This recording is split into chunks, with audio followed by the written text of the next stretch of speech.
To say Raphael had a prolific career is somewhat of an understatement. He was the son of a court painter who went on to be recognized as the High Renaissance painter, taking him via Florence to Rome.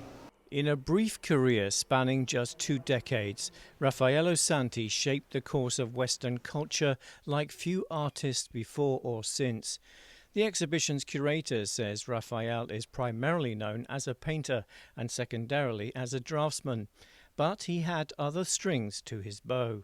Perhaps less well known is the fact that he worked as a designer in a variety of media. He provided designs for other artists and artisans to execute in tapestry, in print, in sculpture, and he also was an architect.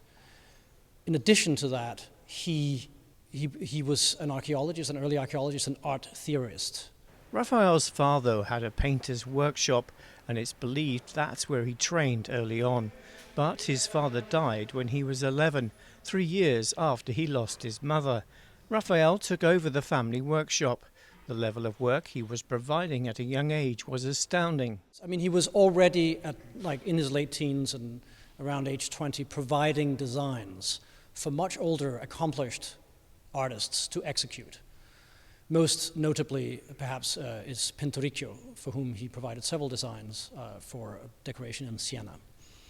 And that's quite remarkable. I mean, it's not something you see with, young artists sort of providing designs for established masters in this way. The exhibition is a chronological tour of his life and work.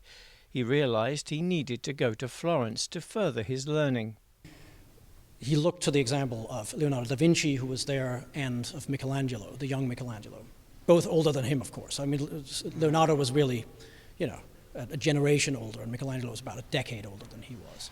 Then Rome came calling in 1508.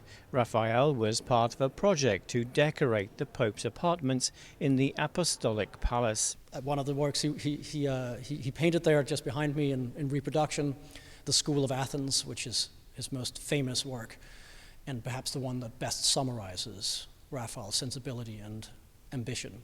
Wivel says Raphael is the best at representing the aspirations of Western culture in his art. He depicts us the way we would like to see ourselves. And because he does that, he provides a mirror for us to see the better angels of our nature. His art inspires us to be better, to think about how we could improve, and not just as individuals, but as community. There's more than 90 exhibits here from world-famous homes, such as the Louvre, the Vatican, and the Uffizi Gallery. Raphael died aged 37 in Rome as architect in charge of St. Peter's.